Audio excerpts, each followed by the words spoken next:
Epictetus taught something that modern society finds offensive. If you are disturbed, it is your fault. Not because life is kind, not because circumstances are fair, but because you have allowed external things to govern your inner state. And the moment you allow that, you surrender your freedom. His philosophy begins with a brutal division. There are things you control and things you do not. That's it. Everything else is noise. Your opinions, judgments, values, actions, these are yours. Everything else is not. The problem is that most people build their identity on what they do not control and then panic when it inevitably collapses. Most people today live more enslaved than a man born in chains, not because of society, but because of their own emotions. Epictetus exposed this 2,000 years ago. If your peace depends on comfort, approval, or certainty, you are already controlled. Epictetus built his philosophy to destroy this weakness. You don't lose control when life gets hard. You lose control because you never had it. Epictetus's philosophy was designed to take it back. Look at modern life. People lose sleep over opinions. They obsess over validation. They fear rejection more than dishonor. They chase comfort as if it were survival. Epictetus would call this weakness, not as an insult, but as a diagnosis. You have trained yourself to be emotionally dependent on forces that do not answer to you. He warned that the moment you desire something outside your control, you become its slave. If you need approval, approval owns you. If you need comfort, comfort controls you. If you need success to feel worthy, success dominates you.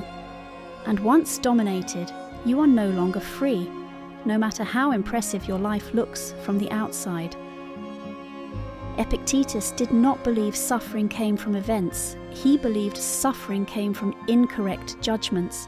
Two people are insulted. One explodes, the other remains calm. Same insult, different minds. The insult had no power. The judgment gave it power. This is the part modern people refuse to accept, because it means responsibility cannot be outsourced.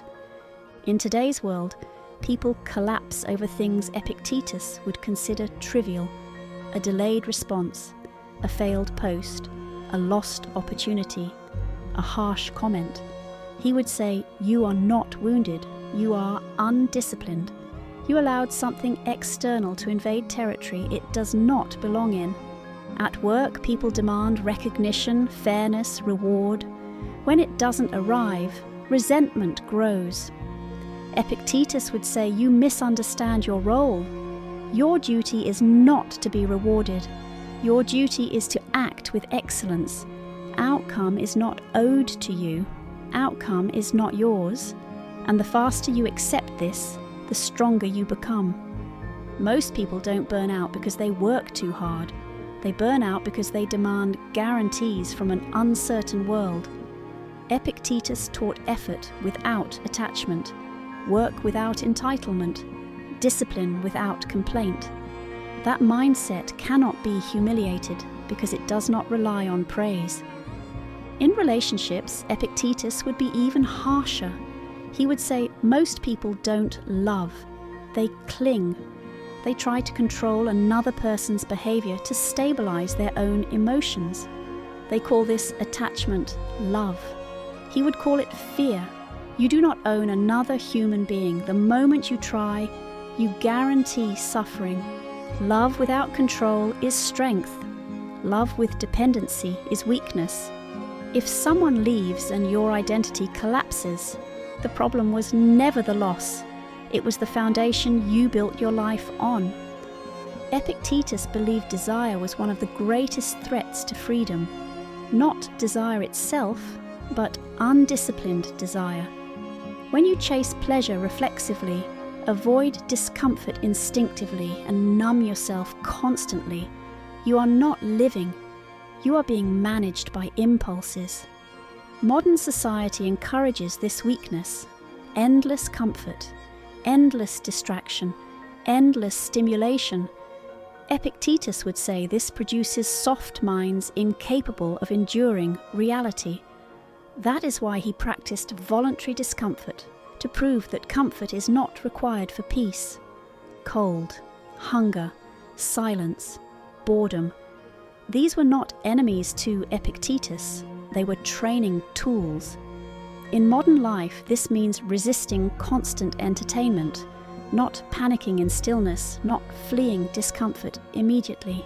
When you can sit with discomfort without collapsing, fear loses its leverage over you. Then there is death. Epictetus spoke of it without sentimentality. You will die. Everyone you love will die. Everything you build will disappear. He would say that if this truth frightens you, it is because you are attached to illusions of permanence. Accept death fully and life becomes sharper, clearer, more urgent. Epictetus believed that every day is a test, not a test of happiness, but of character.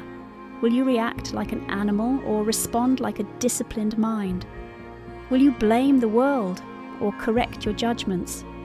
Will you seek comfort or choose strength? He did not promise peace as relaxation.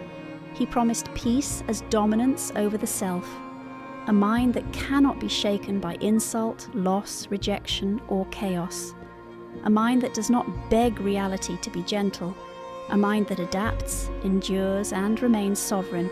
So be honest with yourself. Where are you weak? Where have you allowed fear, desire, or approval to dictate your emotional state? Where have you handed control of your peace to something external? Epictetus would say this without sympathy. If you want freedom, stop demanding comfort. Stop blaming circumstances. Stop negotiating with weakness. Discipline your judgments and nothing can rule you.